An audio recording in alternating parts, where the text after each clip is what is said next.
Great Lakes, spanning the heart of North America, are more than just massive bodies of water. For centuries, they've been vital arteries of commerce, immigration, and exploration, carrying goods, connecting communities, and sparking dreams.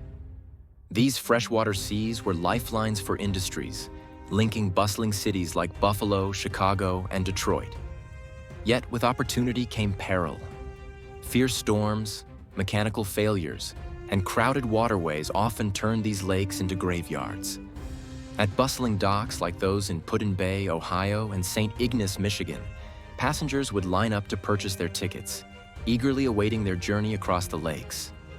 The docks buzzed with excitement and activity as steamships, with their gleaming white hulls and ornate detailing, prepared to board travelers. The ships themselves were marvels of their time, boasting elegant interiors that reflected both luxury and practicality. Inside, passengers found dining rooms adorned with polished wood and brass fixtures, offering fine meals prepared fresh on board. The saloons were social hubs, featuring plush seating, chandeliers, and large windows that provided breathtaking views of the lakes.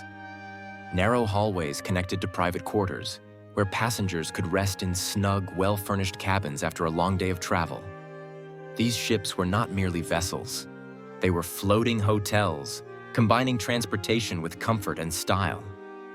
Beneath their waves lies a hidden world of shipwrecks, lost treasures, and stories of incredible courage and unimaginable loss.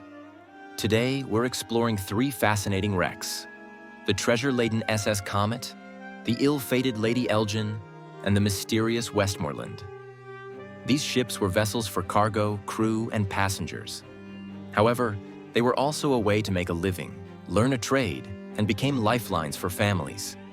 And even now, many people report strange sightings and unexplained events, suggesting that the stories about these ships are not finished. Let's explore the history, the treasure, and the mysteries of the Great Lakes. SS Comet, the treasure ship of Lake Superior. The SS Comet, built in 1857, exemplified the rapid growth and industrialization of mid-19th century America. Steamships like the Comet were technological marvels of their time, facilitating trade across the Great Lakes and driving the westward expansion of the United States. Constructed in Cleveland, Ohio, the Comet served as both a cargo carrier and a passenger vessel, reflecting the dual-purpose design needed to accommodate the demands of the growing towns along the lakes. Throughout her service, the Comet became a familiar sight on the lakes, but her career was fraught with danger. The mid-1800s was a period of explosive economic growth, yet safety regulations lagged behind. Ships often sailed overcrowded and overburdened, with captains navigating treacherous waters in unpredictable weather. The Comet's final voyage in 1875 highlighted the dangers of maritime travel. Loaded with 70 tons of Montana silver ore and hundreds of tons of cargo, the Comet collided with the steamer Manitoba near Whitefish Point. The Comet left Duluth, Minnesota on August 23, 1875, bound for Buffalo, New York, with planned stops along Lake Superior. On the evening of August 26th, around 8:05 p.m., as she rounded Whitefish Point Light on a clear, starlit night and was heading southeast toward Point Iroquois Light, the lookout spotted a white light directly in their path. About 15 minutes later, after noticing a red light, Captain Dugat altered the ship's course slightly to port, heading southeast half south. Just moments later, the green lights of an approaching vessel became visible. Realizing that he had crossed the bow of another steamer, Captain Dugat signaled with one blast of the whistle and ordered a hard turn, but it was too late. Shipwreck historian Janice Garrett reported that the Canadian steamer Manitoba struck the Comet's bow, damaging it severely on the port side down to the waterline. The Toronto Globe quoted an eyewitness who stated that the Comet's hull parted and sank almost immediately, with the upper structure crumbling and disappearing within a minute. During the collision, 2 men were crushed. One man who was hanging from a window sash on the Manitoba lost his grip and was heard to exclaim, "Oh Lord, I am gone," as the wreck's suction pulled him down. A total of 10 men, including some below deck, did not survive. 6 men jumped from the wreck and managed to reach the decks of the Manitoba, which rescued 4 additional survivors. Among those who survived were Captain Dugat, 2 shipmates, 2 wheelsmen, 1 fireman, 1 lookout, and 1 porter. The Manitoba made every effort to save as many people as possible, taking the rescued individuals to Sault Ste. Marie, Michigan, where they were given passage to Cleveland. This tragedy claimed 10 lives and added another chapter to Lake Superior's perilous history. The Comet's silver ore, valued at millions today, was bound for Philadelphia, representing the immense wealth linked to westward mining. Its loss serves as a striking reminder of the fragile nature of commerce on the Great Lakes. Years later, divers uncovered the wreck, bringing artifacts to the Great Lakes Shipwreck Museum. However, the legendary treasure it carried still lies hidden beneath the water, waiting for a daring adventurer to unlock its secrets. Strange occurrences. Over the years, divers exploring the Comet's wreck have reported unsettling experiences. Equipment failures, inexplicable cold currents, and a pervasive feeling of being watched are common among those who venture nearby. Some have even claimed to hear faint voices or see fleeting shadows in their peripheral vision. These eerie tales, combined with the ship's tragic history, have led many to believe that the Comet's lost crew continues to guard the treasure below. P.S. Lady Elgin, a tragedy in Lake Michigan. The P.S. Lady Elgin, constructed in 1851, represented the optimism of the growing Midwest. During this era, steamships facilitated connections between rapidly expanding cities, transporting immigrants, goods, and ideas across the Great Lakes. The Lady Elgin was named after the wife of Lord Elgin, the Governor General of Canada, and her luxurious accommodations made her a favorite among the elite travelers of the time. The Lady Elgin's final voyage in 1860 occurred during a period of intense political and social change. Abraham Lincoln had just been nominated for president, and the nation was on the brink of civil war. The ship was transporting members of Milwaukee's Union Guard, an Irish-American militia, back from a political rally in Chicago.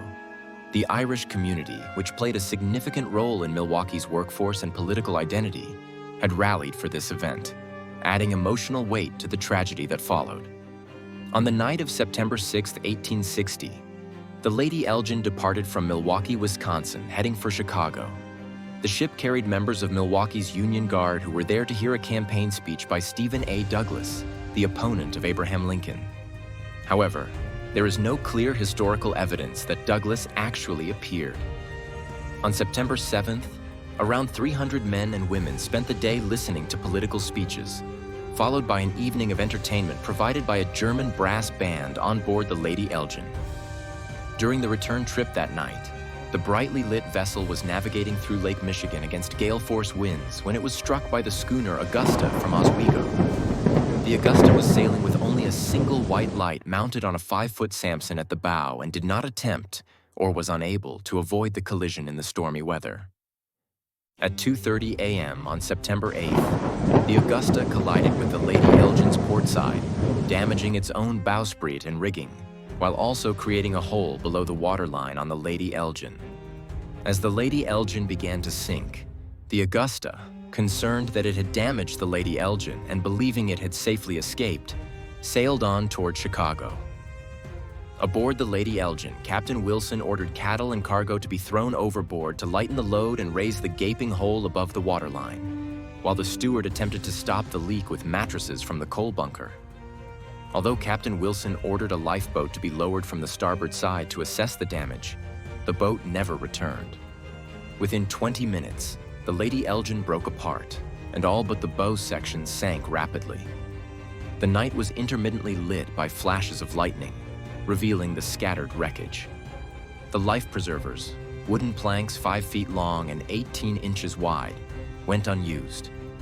2 boats reached shore, saving 18 people, while 14 others were rescued on a raft, and many clung to wreckage. Tragically, only 98 survived. Among them was Charles Beveroung, the drummer, who used his bass drum as a flotation device. Survivors praised Captain Wilson for his heroic efforts to save people on a raft. At dawn, 350 to 400 passengers and crew were seen in stormy waters, holding onto debris. Approximately 300 perished, including Captain Wilson, who drowned trying to save 2 women. Most victims were from Milwaukee's Irish community, leading to a shift in political power from the Irish to the Germans. It's also reported that more than 1,000 children were orphaned in the disaster. The Lady Elgin disaster remains the greatest loss of life on open water in the history of the Great Lakes. This tragedy highlighted the urgent need for maritime reform. Subsequent investigations prompted changes in shipping laws, including the requirement for running lights on vessels. The Lady Elgin disaster was not only a maritime tragedy, but also a social one, reshaping Milwaukee's political and cultural landscape for years to come. Strange occurrences. Locals near the wreck site report hearing ghostly cries carried on the wind during stormy nights, as if the voices of the lost passengers are still pleading for help on Lake Michigan. Divers have described experiencing sudden chills despite wearing insulated suits and hearing distant bells tolling underwater. Some even claim to see lantern-like lights bobbing on the waves. Are these reminders of the rescue efforts that came too late? The Westmoreland, a treasure hunter's dream. The Westmoreland, launched in 1853, was a product of America's growing reliance on steamboats for transporting goods and people. By the mid-19th century, Lake Michigan was a bustling waterway, with vessels carrying cargo ranging from grain to military supplies. The Westmoreland was no exception, ferrying whiskey and gold coins meant for military forts, which were critical during a time of growing tensions with Native American tribes and the looming threat of conflict. On December 7, 1854, the Westmoreland, piloted by Captain Clark, was caught in one of Lake Michigan's infamous blizzards. With waves crashing over her deck and extinguishing the boiler fire, the ship drifted helplessly until it sank in Platte Bay, just 3 miles from safety. Of the 34 people aboard, only 17 survived, making their way to shore through freezing waters and heavy snow. This tragedy underscored the dangers of winter navigation, a reality for mariners transporting vital goods regardless of the season. When diver Ross Richardson discovered the wreck in 2010, he reignited interest in the Westmoreland's rumored treasure.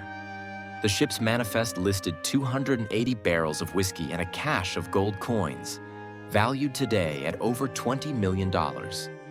While Michigan's preservation laws protect the site, the treasure remains an alluring mystery, drawing historians and treasure hunters alike. The Westmoreland's intact condition serves as a time capsule, offering a glimpse into the perilous lives of Great Lakes mariners. Strange occurrences. Tales of ghostly activity accompany the Westmoreland's legend. Locals have reported seeing a spectral figure walking Platte Bay's shoreline during storms, believed to be the captain searching for his lost cargo. Divers have experienced unexplained compass malfunctions and sudden drops in visibility near the wreck. Some claim to hear faint voices calling from the depths, adding an air of mystery to this already tantalizing treasure ship. The Great Lakes' history and legends continue.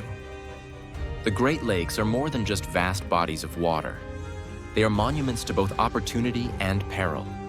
They hold the memories of those who dared to navigate these waters and the secrets left behind in their depths. The stories of the SS Comet, Lady Elgin, and Westmoreland remind us not only of the fragility of life on the lakes, but also of the ambition and resilience of those who came before us. Thank you for joining us on this journey through history and legend. If you enjoyed these tales of shipwrecks, lost treasures, and lingering mysteries, don't forget to like, share, and subscribe. Who knows? Maybe the next great discovery is waiting just beneath the surface. Until next time, stay curious and keep uncovering the secrets of the past.